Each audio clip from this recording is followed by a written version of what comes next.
Diceritakan pada tahun 1431 Masehi atau tepatnya masa pemerintahan Boromara-Catirat kedua, raja dari kerajaan Ayutthaya mengirim pasukannya untuk mengambil wilayah kerajaan lain di wilayah timur. Mereka akhirnya berhasil merebut salah satu ibu kota yang disebut Kota Suci setelah perang besar yang terjadi selama 7 bulan. 1 tahun kemudian, kita diperlihatkan seorang panglima yang sedang membawa kabur seorang pangeran bernama Tien yang diburu oleh prajurit kerajaan Ayutthaya.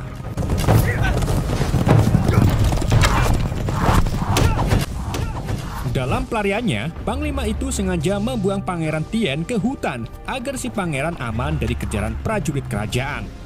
Namun, sayangnya nasib panglima bernasib bahagia, di mana di ujung jalan ia dikepung oleh 4 lusin prajurit pemanah yang tanpa mengucapkan "senggol dong" langsung mengakhiri nyawa si panglima.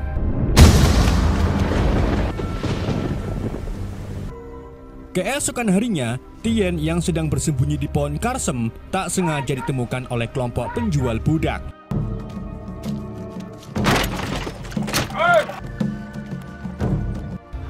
Tien kemudian dibawa ke pasar untuk dijual. Namun Tien melakukan perlawanan yang membuat calo budak bernama He menangkap Tien dan memberinya hukuman dengan melempar Tien ke kolam buaya.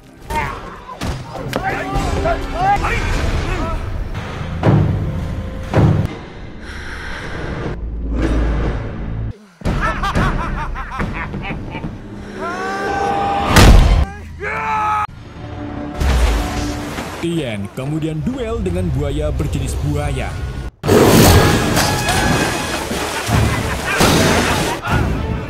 Dalam perduelan itu, Tien disaksikan oleh sekelompok pendatang, yang mana pendatang itu ternyata tim perampok Pak Pekcrot yang diketuai oleh Pak Cernang. Melihat Tien pantang menyerah dan memiliki bakat balet, Cernang dan anak buahnya pun melakukan serangan kepada kelompok pedagang budak tersebut.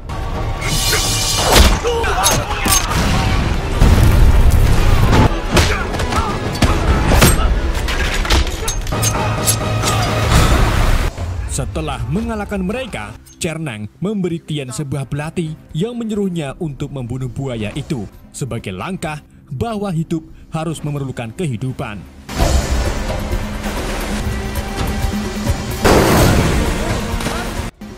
Meski hidup Tien masih kecil, tetapi ia mampu membunuh buaya itu dengan belati pemberian Cernang. Singkat cerita, Cernang kemudian membawa Tien ke markasnya yang terletak di bawah Bukit Garuda. Di sana, Tien bertemu ahli suprinatural bernama Mbah Bagong yang menyampaikan kalau Tien memiliki bakat luar biasa dalam bela diri, di mana saat dewasa nanti Tien mungkin bisa menjadi seorang pendekar yang sangat tangguh. Pak Cernang lalu menawarkan Tien tinggal di sini untuk belajar bela diri. Awalnya, Tien menolak. Namun setelah melihat anak buah Cernang sedang berlatih dengan giat, Tien pun akhirnya mau tinggal di sini untuk mempelajari semua teknik dalam bertarung.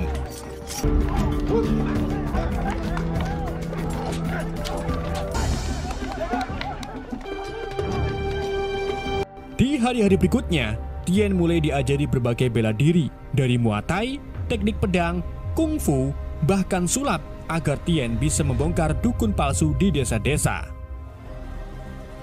Tien terus berlatih dengan giat, sampai-sampai ia tidak mengenal yang namanya lelah.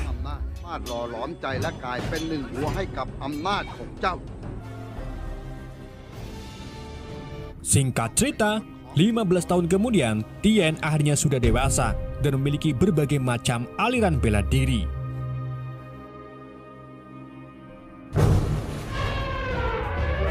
Tien juga senang bermain bentengan dengan sekelompok gajah, di mana Tien berhasil menaklukkan gajah Alpa.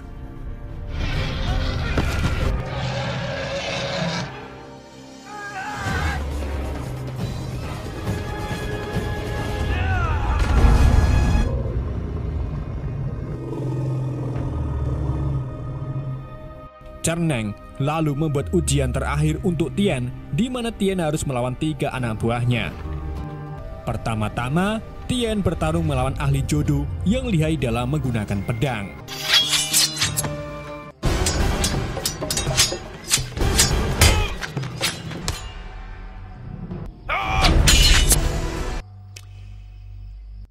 Karena Tien sering makan kemangi, ia pun akhirnya menang melawan ahli pedang tersebut. Berikutnya, Tien dihadapkan dengan ahli kungfu.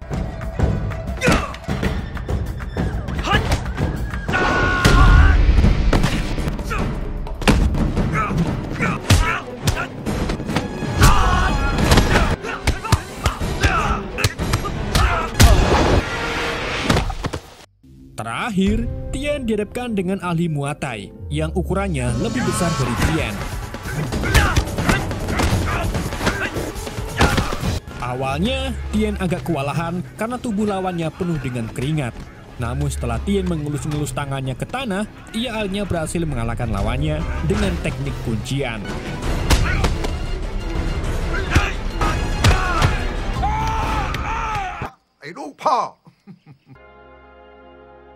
Sebagai langkah terakhir dalam ujian, Chan Neng pun mengirim Tien ke sebuah goa, di mana di dalamnya terdapat orang yang gila gara-gara mempelajari ajian ilmu macan. Tien dan orang itu kemudian bertarung.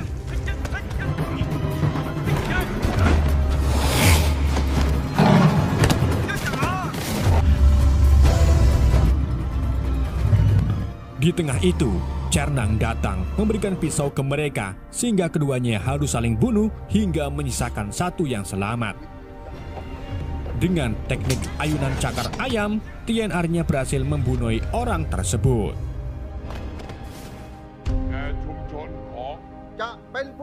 Keesokan harinya, Cernang mengumumkan kepada anak buahnya kalau Tien akan menggantikan posisinya sebagai pemimpin Pak Pek Trot.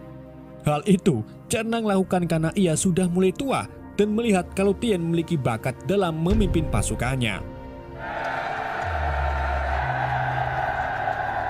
Setelah diresmikan, Tien dan pasukannya kemudian menjalankan aksinya dengan merampok iring-iringan yang membawa patung Raja Ayutthaya.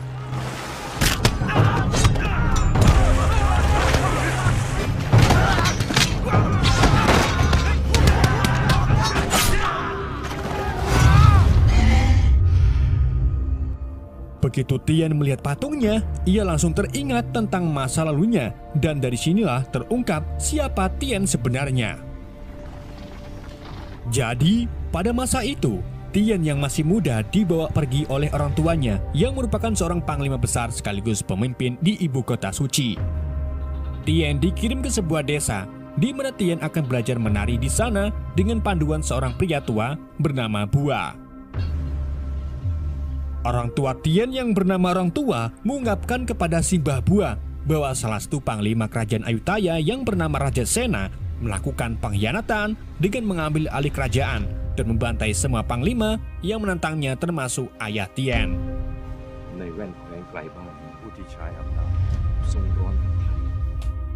Setelah menitipkan Tien, kedua orang tua Tien pergi kembali ke kota untuk mempertahankan wilayahnya.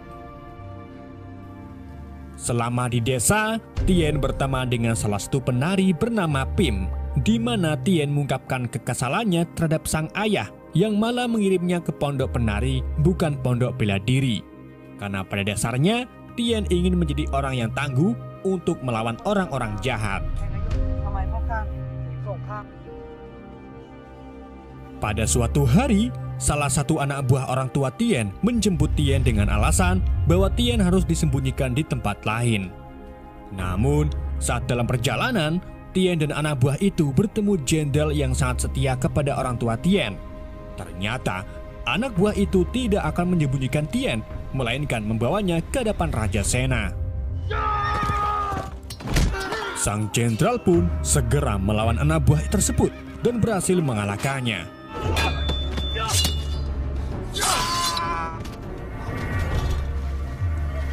Tien dan sang jenderal kemudian pergi ke sebuah desa, di mana di sana orang tua Tien dieksekusi oleh Raja Sena.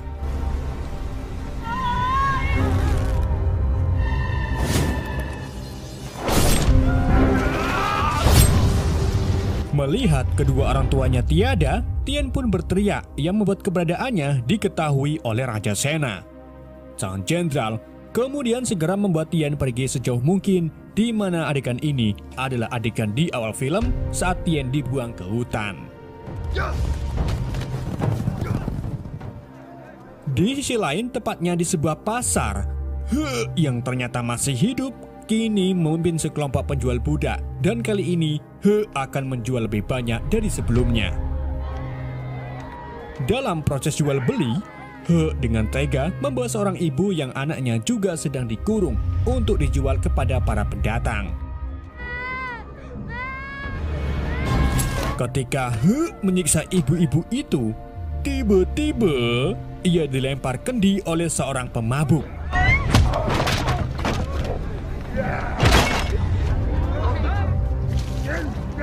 Pemabuk tersebut ternyata Tien yang datang untuk balas dendam kepada He. Ia lalu langsung mengajar He dengan mengocok lehernya, kemudian dilanjut dengan melawan para anak buah He.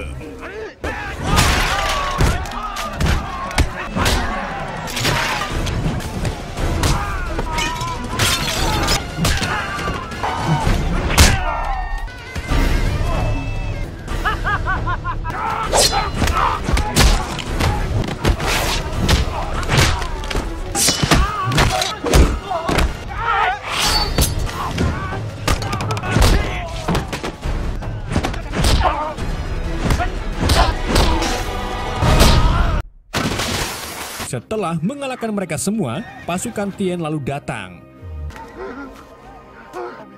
Sebagai balasan atas perbuatan He di masa lalu, Tien pun menyuruh pasukannya untuk melempar He ke kolam buaya dan sengaja membebaskan para budak agar mereka hidup normal seperti kehidupan normal pada lainnya.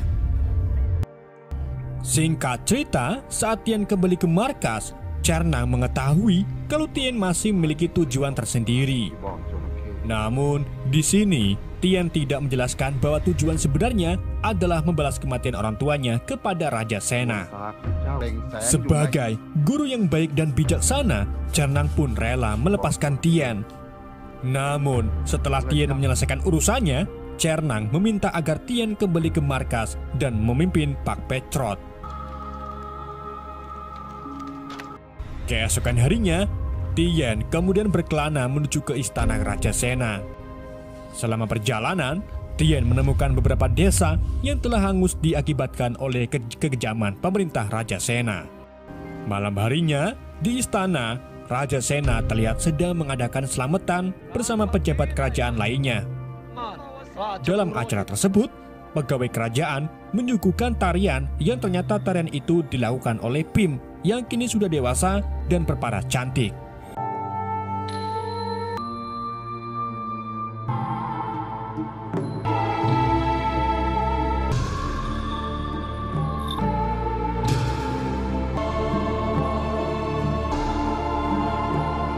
Setelah tarian selesai, Pim dipaksa untuk menghadap ke Raja Sena.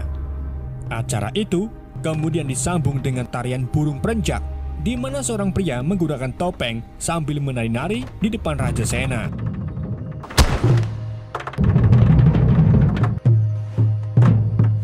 Saat penari itu melihat Raja Sena kepincut dengan kecantikan Pim, si penari entah bagaimana tiba-tiba melemparkan mercon ke arah Raja Sena dan pejabat kerajaan lainnya.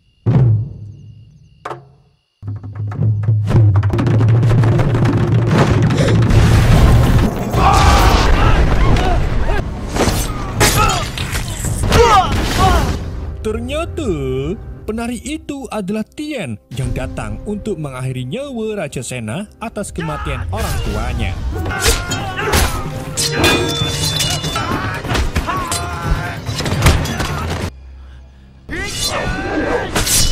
Setelah dirasa kalau raja sudah meninggal, Tien pun memutuskan untuk pergi melarikan diri dengan nyemplung ke sumur.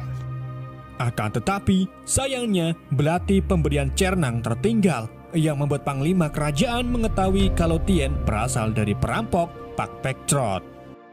Keesokan harinya, saat Tien kembali ke markas Cernang, ia mendapati bahwa markasnya telah sepi.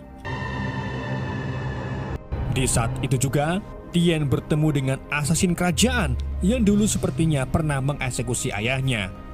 Tanpa memasak air terlebih dahulu, Tien pun bertarung melawan asasin tersebut.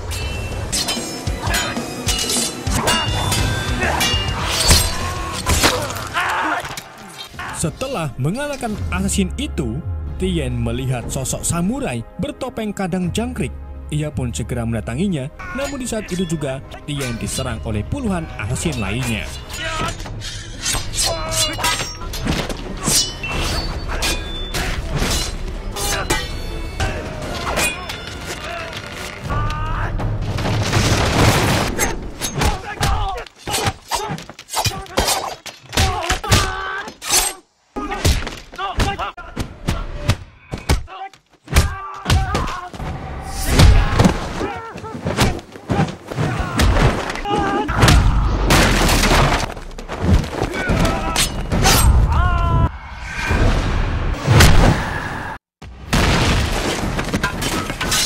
Meski Tien menguasai berbagai macam bela diri, tetapi ia mulai kewalahan karena para ninja lain saling berdatangan.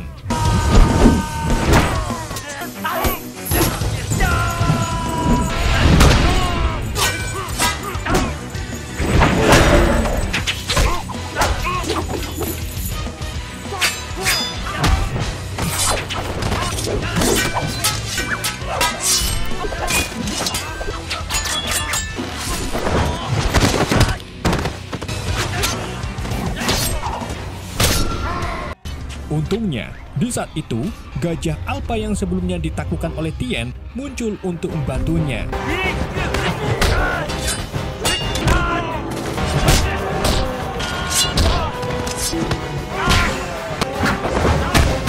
Namun, lagi-lagi, assassin lain datang. Kali ini, assassin tersebut memiliki ilmu burung beruk yang tentunya membuat Tien kesulitan karena belum pernah melihat gaya bertarungnya.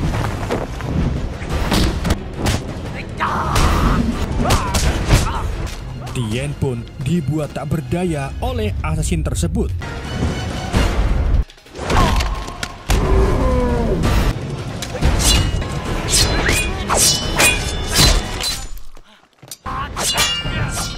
Sampai akhirnya prajurit kerajaan datang untuk menangkap Tien.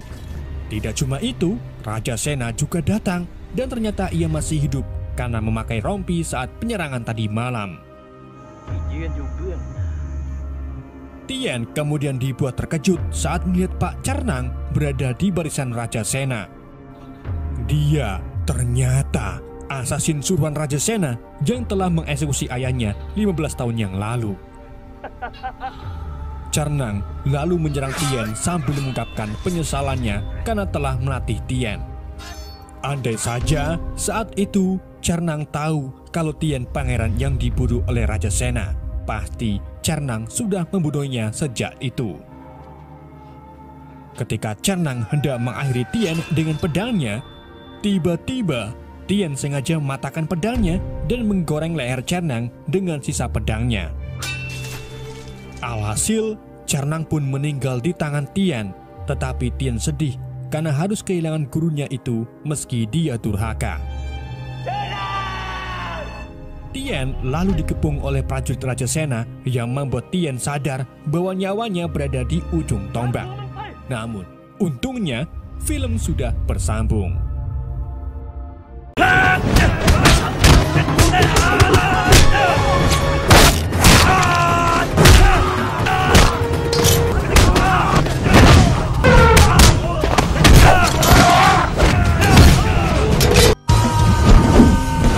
Di ending film sebelumnya, kita sudah diperlihatkan bagaimana Tien berusaha sekuat tenaga melawan pasukan Raja Sena. Namun sayangnya, Tien malah berhadapan dengan gurunya sendiri yaitu Pak Cernang dan terpaksa harus membunuhnya. Ditambah lagi, setelah mengakhiri Cernang, Tien dikepung oleh pasukan Sena lalu ditangkap untuk dihukum secara berat-beratnya. Dan dari sinilah film Ong Bak 3 dimulai. Setelah Tien ditangkap, Raja Sena memerintahkan pasukannya untuk memberi 13 hukuman secara berturut-turut sampai Tien benar-benar kelelahan dan akhirnya meninggal. Tien lalu menjalani hukuman ke-8, di mana ia dipukuli menggunakan batang tebu dengan keadaan tangan terikat rantai.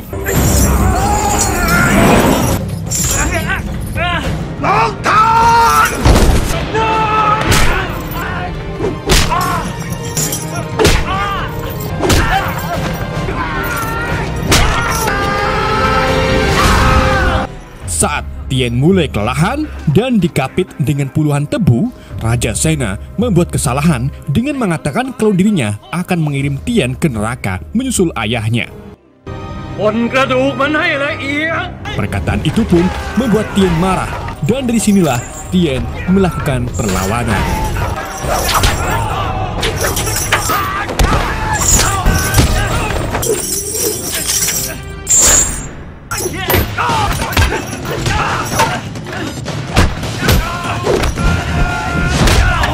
Akan tetapi, semua itu sia-sia karena puluhan prajurit terus berdatangan dan akhirnya Tien kembali ditangkap.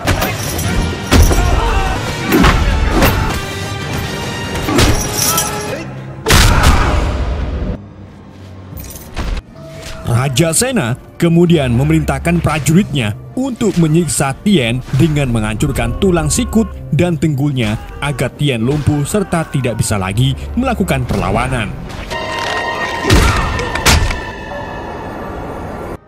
Sementara itu, di desa penari, para warga mendapatkan musibah secara mendadak, di mana musibah itu berupa kesurupan massal yang dipikir secara logika sangat tidak masuk akal.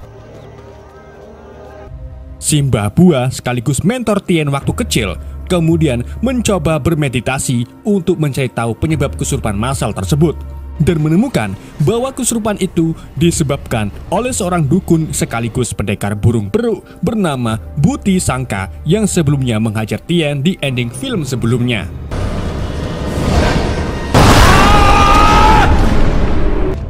Dari sinilah Simbah Bua memutuskan untuk meningkatkan keimanannya dengan berubah menjadi seorang biksu.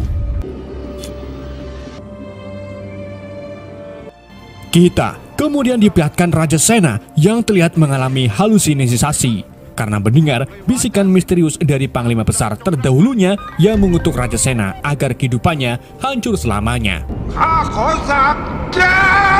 Rupa-rupanya Raja Sena mendapatkan gelar Panglima Besar ini dengan cara yang kotor, di mana waktu dulu Raja Sena sengaja meracuni Panglima Besar dengan Endrin dan merebut posisinya.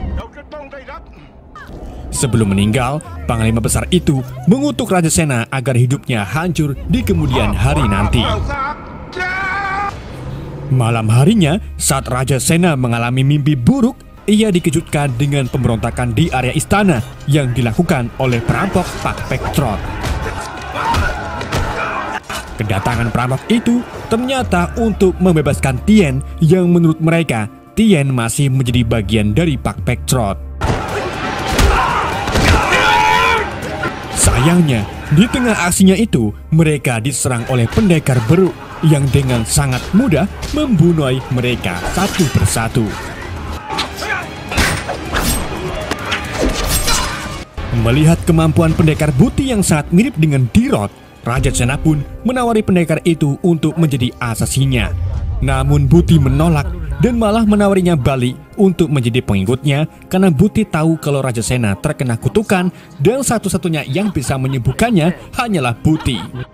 Tentu saja Raja Sena menolak karena harga dirinya bakal turun jika mengikuti perintah Buti.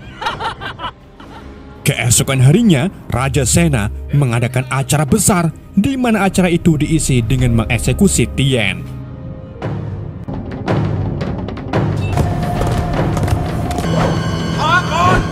Ketika Tien hendak dieksekusi Metoi, tiba-tiba seorang komandan dari petinggi Raja Ayutthaya datang dan memberitakan bahwa Raja tertinggi Ayutthaya akan mengambil alih Tien untuk dibebaskan. Karena perintah itu dari Raja tertinggi langsung, Raja Sena pun tidak bisa menolak dan hanya bisa marah-marah karena pasti salah satu pejabatnya ada yang beritahu Raja tentang hal ini secara diam-diam. Tien kemudian dibawa ke desa penari, di mana tubuh Tien yang sekarat ditemukan oleh Bim, teman lama Tien.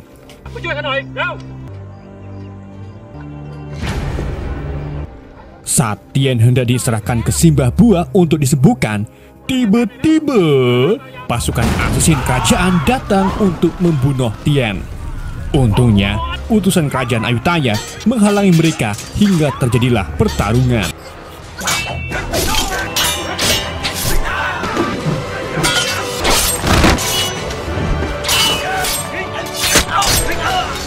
Dalam pertarungan itu, pejabat yang mengkhianati Raja Sena datang untuk menyelamatkan Tien.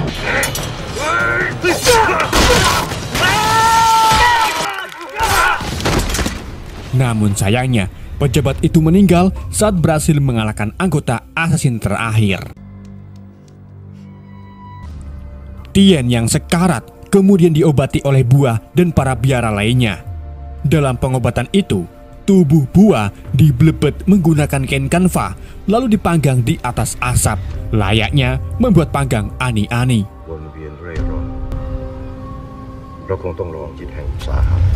Dan untuk mempercepat penyembuhan Tien, Bua pun membuat patung Ong Bak, di mana patung itu dibuat dengan benda-benda berharga milik warga yang ikhlas memberikannya untuk Tien.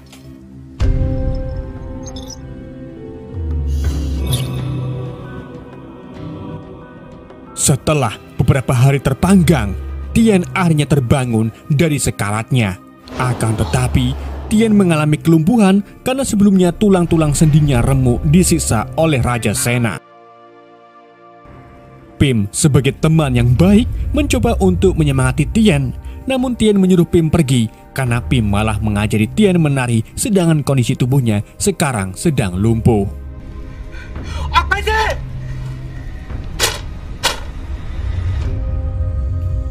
Karena sekarang tubuhnya tidak bisa berbuat apa-apa termasuk mengocok, Tien pun memutuskan untuk mengakhiri hidupnya dengan melompat dari atas tebing.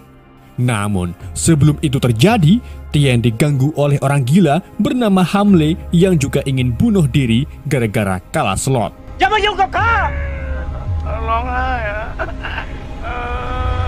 Di saat itu juga Bua datang dan memberi pencerahan kepada Tien. Si Bua mengatakan kalau nama Tien memiliki arti terang.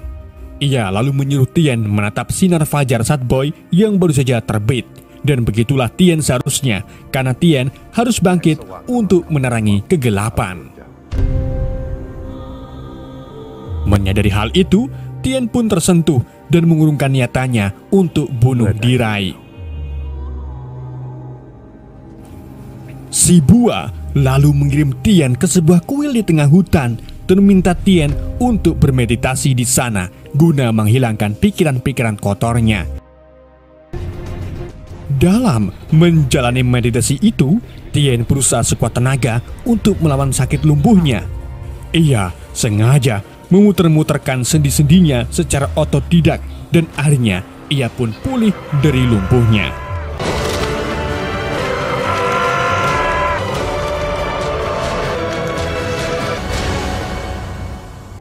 Pada suatu hari, saat Tien senam yoga, ia dikunjungi oleh Pim yang ingin menari bersama Tien. Tien pun menghentikan senam yoganya dan menari-nari bersama Pim.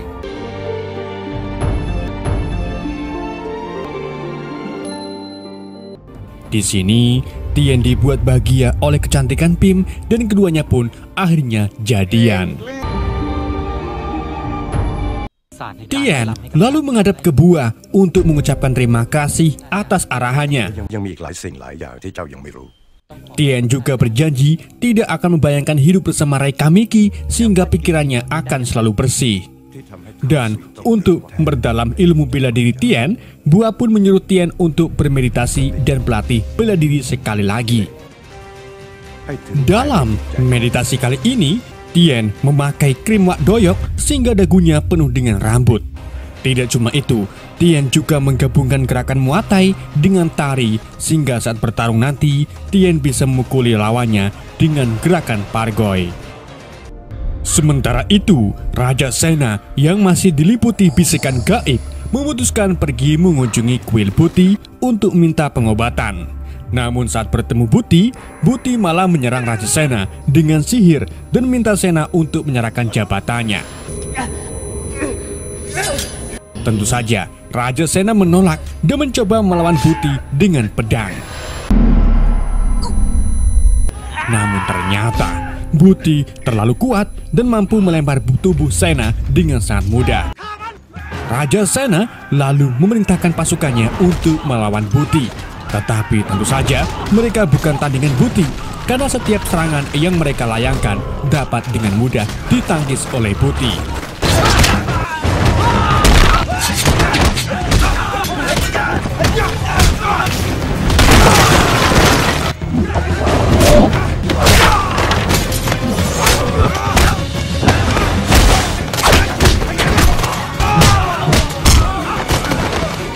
Setelah mengakhiri semua pasukan Sena, Buti mengeksekusi Sena dengan memotong semangkanya.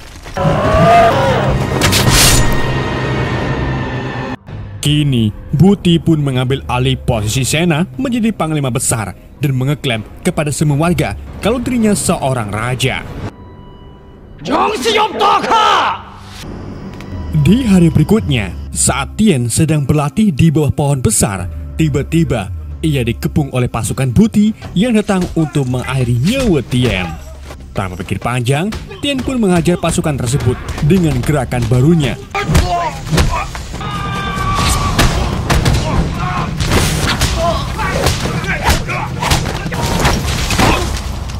Setelah mengalahkan mereka semua, Tien segera kembali ke desa dan mendapati bahwa semua warga telah diambil oleh pasukan Buti.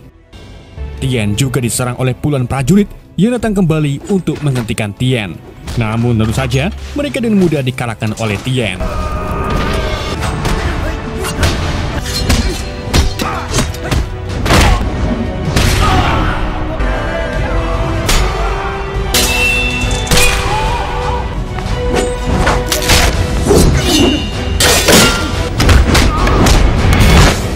Setelah mengalahkan mereka, Tien menghadap ke Bua yang ternyata masih hidup.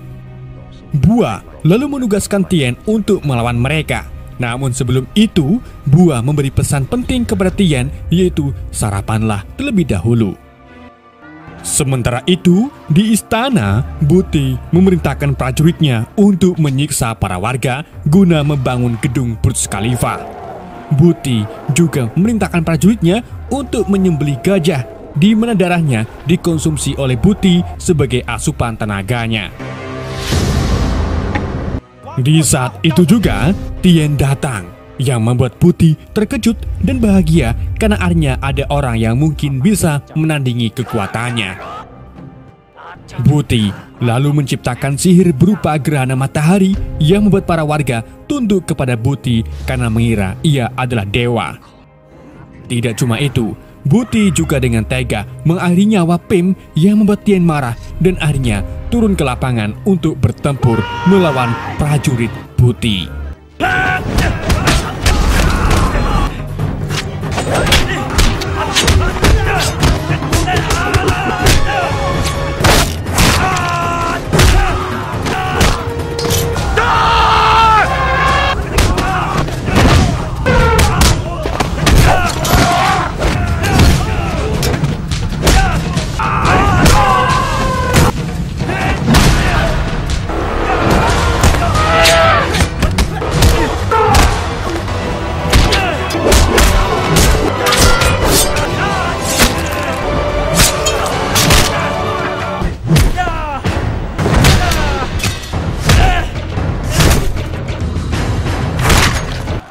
Saat Tien melempar patung Garuda dengan seekor gajah, tiba-tiba Buti melemparkan tombak ke tubuh Tien yang membuat Tien defeat. Namun, justru hal itu membuat Tien mendapatkan kekuatan dari sang dewa, di mana Tien sengaja mengosongkan pikiran kotornya untuk kembali ke waktu sebelum Pim terbunuh. Tien lalu minta bantuan kakek Zeus untuk mentert Buti. Setelah itu, ia membuka gerhana matahari yang membuat lokasi itu terkena sinar matahari. Sinar tersebut membuat semua prajurit Buti melemah secara mental dan kodrat. Kutukan Buti juga menghilang karena diambil oleh penerangan.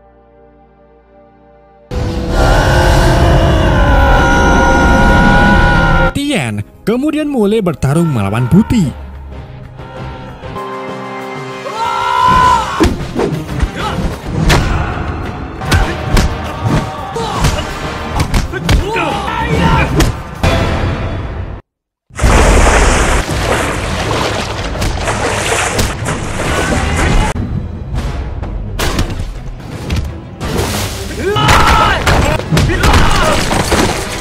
Buti akhirnya berhasil menendang Tian, kemudian dilanjut dengan melempar lembing ke arah Tian. Tetapi lembing itu berhasil ditangkap oleh Tian. Tian lalu menggiring Buti ke Xier, di mana Tian menjatuhkan Buti ke gajah yang membuat Buti tertusuk oleh satu buah gading dan akhirnya meninggal.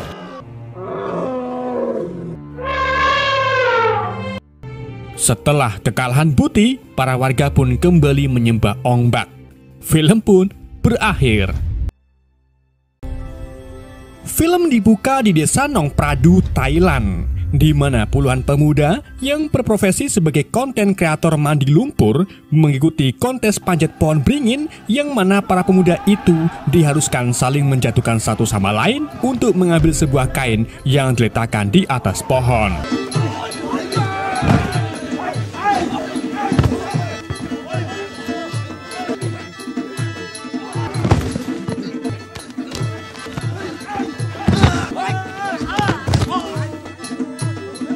Seorang pemuda bernama Pak Ting akhirnya berhasil meraih kain itu.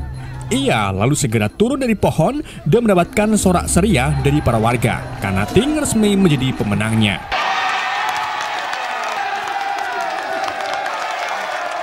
Setelah kontes selesai, para warga kemudian mendatangi kuil untuk menyembah Ong Bak. Dewa Ong Bak juga dipercaya bisa mendatangkan berkah di desa Pradu. Dan kebetulan sekali warga Pradu sekarang sedang merayakan persembahan yang hanya diadakan 7 hari dalam setahun. Di saat itu juga, seorang pemuda asli Pradu bernama Don yang kini tinggal di Bangkok datang ke kuil untuk menemui kepala desa. Kedatangan Don ke sini ternyata untuk membeli sebuah jimat kuno milik kepala desa yang menurut sejarah jimat itu memiliki sejarah. Sayangnya, Pak Kepala Desa tidak mau menjualnya karena jimat itu pemberian dari kakeknya.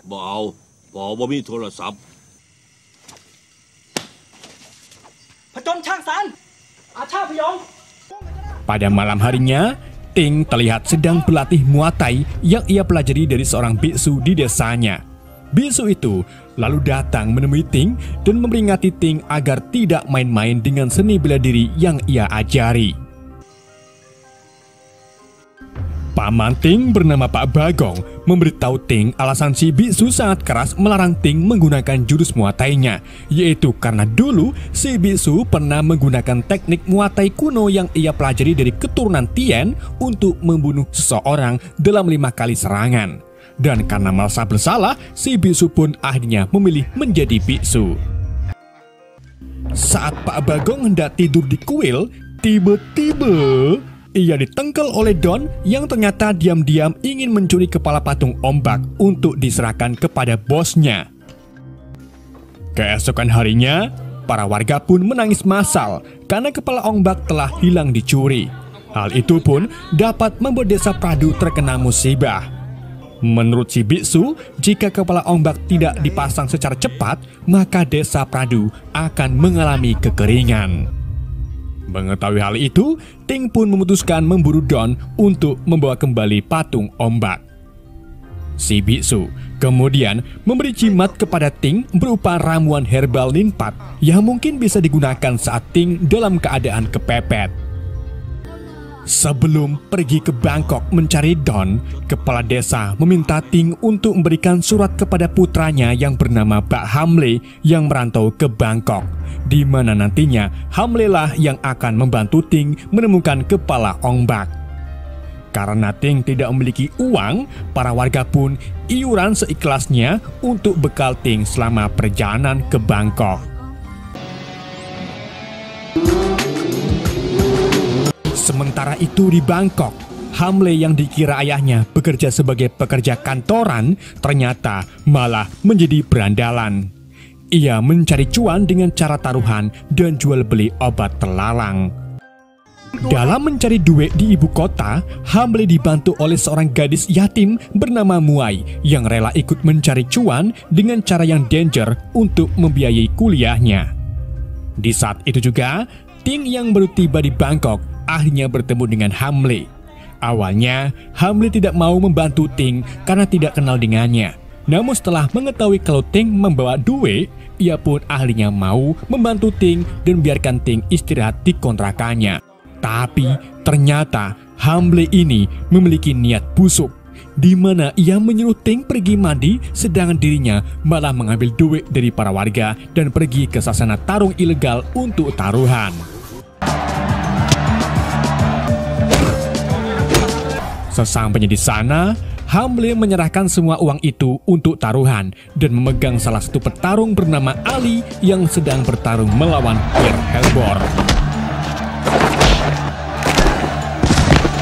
Di sasana ini ternyata juga menjadi tempat Bos Don mencari cuan.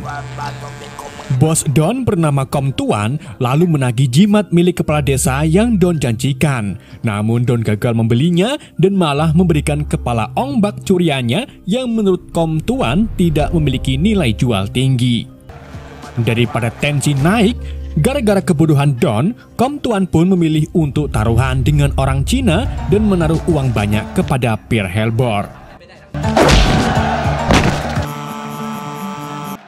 Saat pertarungan itu dimenangkan oleh Pierre Helbor, Ting datang menghampiri Hamle dan meminta uang yang sudah ia ambil dikembalikan. Bukannya merasa bersalah, Hamle malah menyuruh Ting untuk mengambilnya sendiri di ruang taruhan.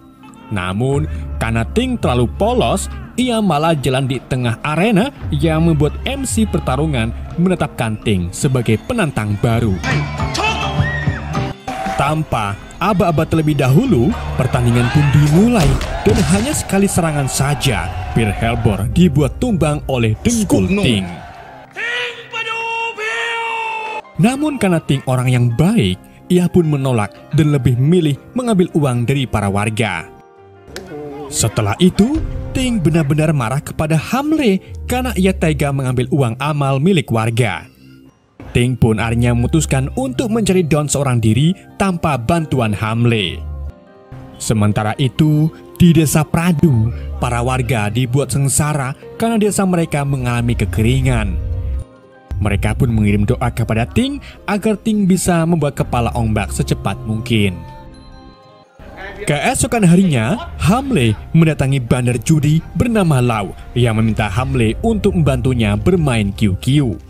Selain ahli dalam bermain sabun, Hamle juga ternyata ahli dalam bermain kartu, di mana ia mampu membuat Lau menang secara turut berturut. Saat itu juga, Muai datang untuk bermain. Ternyata semua ini sudah diatur oleh Hamle, yang mana Hamle dan Muai ini membuat kecurangan agar Muai menang terus. Hal itu pun membuat Lau curiga kalau Muai menyimpan kartu lain di sakunya. Karena Muai sudah menang banyak, Hamle pun segera mengusir Muai agar kecurangannya tidak terbongkar. Setelah bermain, Hamle kemudian membagi uang kemenangan Muai.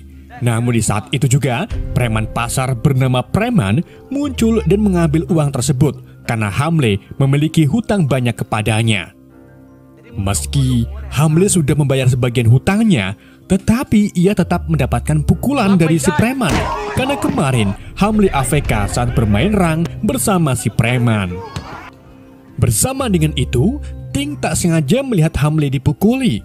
Awalnya, Ting menghiraukannya, namun setelah ia melihat Muai ikut dipukuli, Ting pun akhirnya turun tangan untuk mengajar para preman.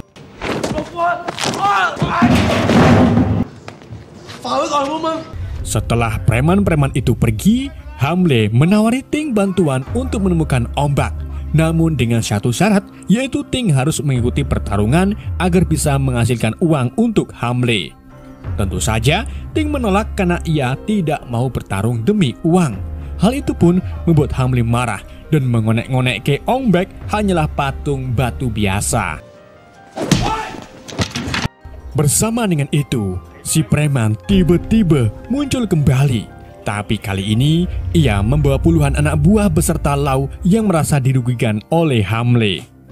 Karena musuh terlalu banyak, Ting, Hamle, dan Muai pun memilih untuk pergi melarikan diri.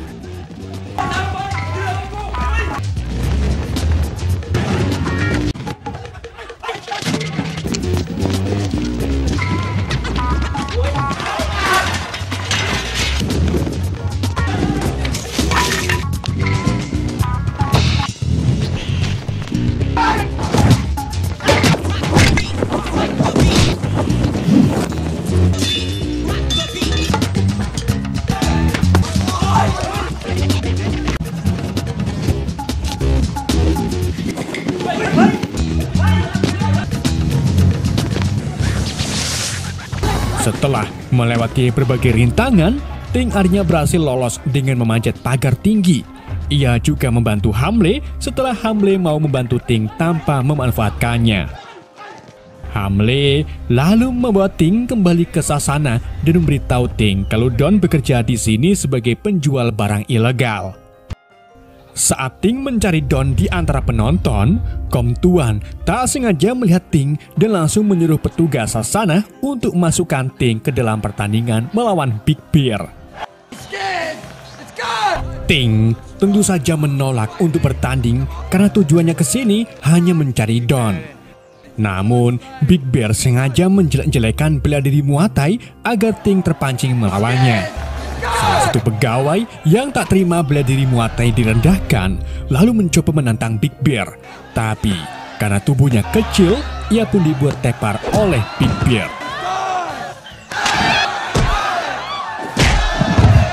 Ketika Big Bear menampar seorang wanita, Ting akhirnya turun tangan untuk melawan Big Bear. Dalam pertarungan itu, Ting berhasil mengalahkan Big Bear dengan combo skill 2 dan skill 1.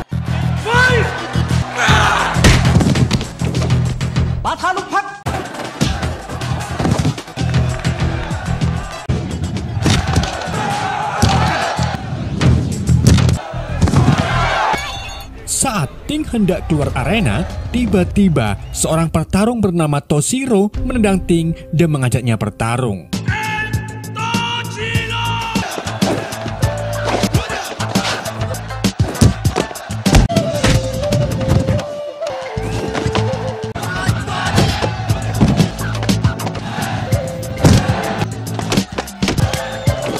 Dalam pertarungan kali ini, Ting agak kewalahan karena gerakan Toshiro sangat lincah. Namun, setelah Ting menggunakan teknik ancaman, ia pun berhasil mengalahkan Toshiro. Setelah itu, Ting tiba-tiba ditantang oleh seorang petarung yang dikenal sebagai Mad Dog karena gaya bertarungnya yang sangat brutal.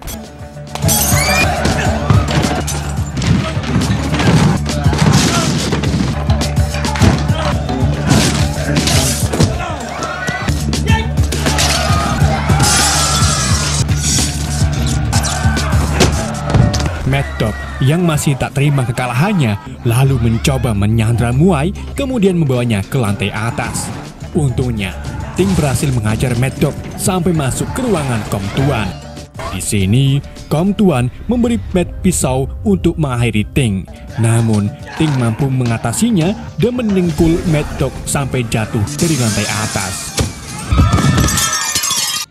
Setelah mengalahkan Mad Dog, Ting mendapatkan rasa hormat dari penonton, di mana para penonton menebarkan uang receh untuk Ting. Meski gagal menemukan Don, tapi Ting merasa senang karena ia bisa makan mie ayam dari hasil berkelahinya. Ketika Hamle membawa Ting ke kontrakannya, ia dicegat oleh bapak kos yang menagih uang sewa kepada Hamle. Melihat kehidupan Hamle yang sangat suram, Ting pun terpaksa memberikan cincin dari salah satu warga untuk menjamin uang sewanya. Karena kebaikannya itu, Hamle pun sadar bahwa Ting benar-benar rela berkorban demi mendapatkan kepala Ong Bak. Dan dari situlah Hamle benar-benar mau membantu Ting dengan sukarela demi desa Nong Pradu. Keesokan harinya, Hamle lalu membawa Ting ke apartemen Don. Hamle juga membawa seorang pelacur untuk memancing Don keluar. Begitu Don membuka pintu kamarnya, Ting langsung mengajar Don. Namun di sini, keduanya dibuat terkejut saat mengetahui kalau Don mencekoki pacarnya sampai overdosis. Don akhirnya berhasil kabur dan segera mengendarai tuk-tuk. Sementara itu, Ting dan Hamle yang mencoba mengejar Don malah berhadapan dengan anak buah Don. Mereka pun terlibat saling kejar-kejaran di tengah jalan dengan mengendarai tuk-tuk.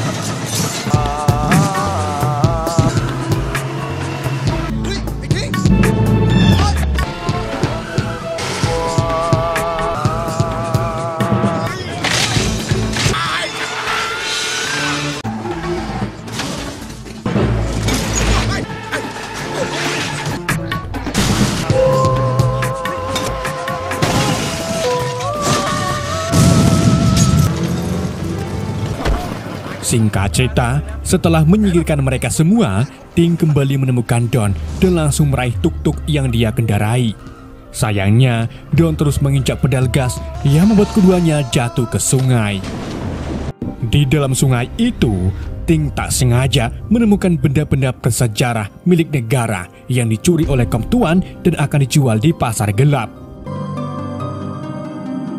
Dengan temuannya itu, pemerintah Thailand pun langsung mengevakuasi benda-benda tersebut yang menurut pembawa berita harganya tidak ternilai.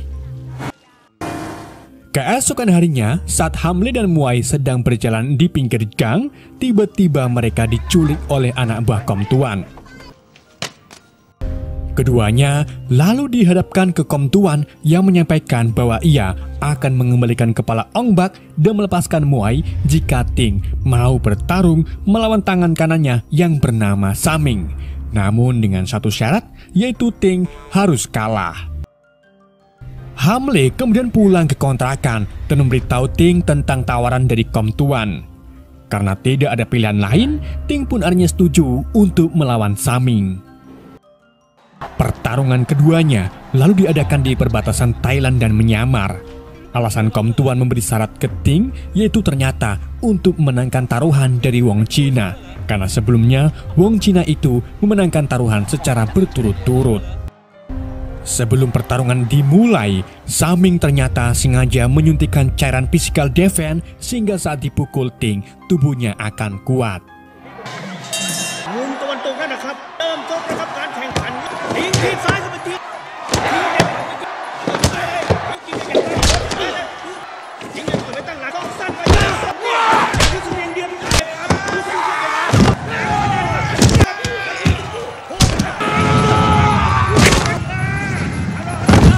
Sampai akhirnya Ting kalah dengan keadaan babak belur. Setelah menyelesaikan pertandingan, Don yang memakai helm membawa Ting dan Hamle ke sebuah pom bensin terbengkelai. Di sana, Ting dihadapkan dengan kaum tuan yang ternyata enggan memberikan kepala Ong Bak.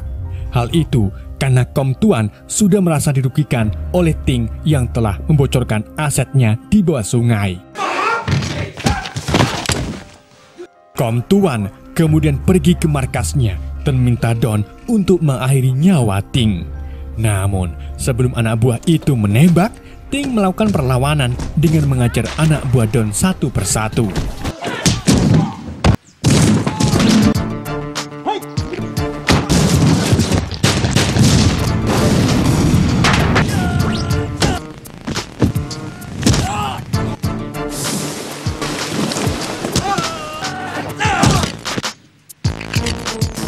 Setelah melumpuhkan Don, Tin pun mendapatkan informasi kalau kaum tuan membawa kepala Ong Bak tersebut ke sebuah goa di tengah hutan.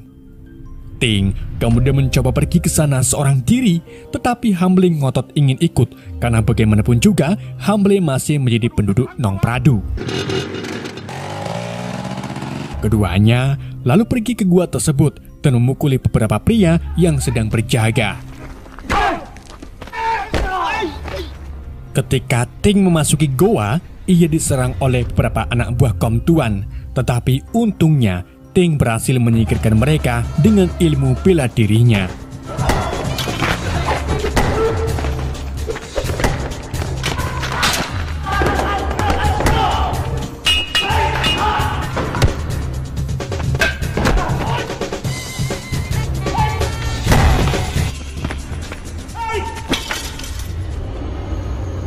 Ting kemudian berhasil menemukan kaum tuan dan Saming yang ternyata sedang membongkar patung Buddha raksasa peninggalan sejarah. Di sana, Ting lagi-lagi diserang oleh anak buah kaum tuan yang memiliki basic bela diri.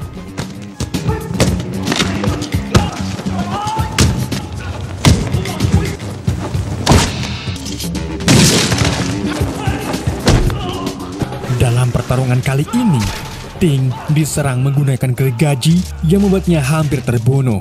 Tapi untungnya, Hamle menyelamatkan Ting meski tangan kanannya dipatahkan oleh anak buah tersebut. Melihat hal itu, Ting pun balasnya dengan mematahkan kaki anak buah itu. Setelah Mengalahkan semua anak buah kaum tuan, Ting menggunakan jimat pemberian biksu yang dipercaya dapat meningkatkan daya tahan tubuh seorang Muay Thai. Ting lalu mulai bertarung melawan Saming, dan jimat itu terbukti berhasil membuat Saming babak belur. Skutnu, Ratnu, Usna.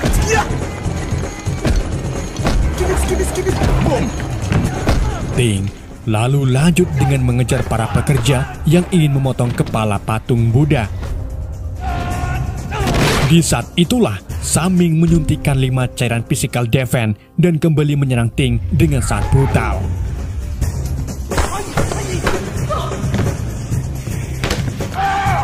Saat Ting ditekak, Ting teringat tentang nasib desanya, dan disitulah Ting bangkit untuk melawan balik Saming. Dengan teknik dengkul kopong, Ting akhirnya berhasil mengalahkan Saming.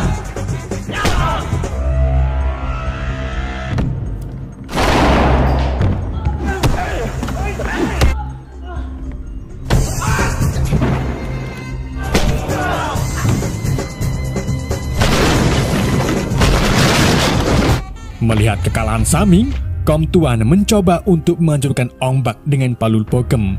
Tetapi Hamlet segera menutupi Ong Bak tersebut sehingga dirinya lah yang terkena bogem dari kaum tuan.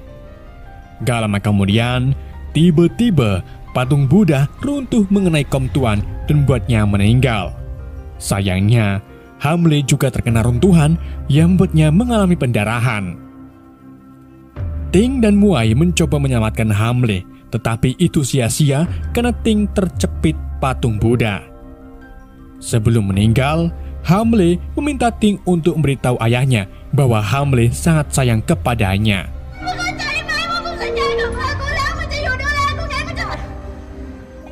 Ting kemudian membawa Ong Bak kembali ke desa, di mana para warga menyambut keberhasilan Ting dengan merayakan acara persembahan. Sedangkan ayah dan ibu Hamlet terlihat sedih karena putranya harus pergi untuk selamanya. Film pun berakhir.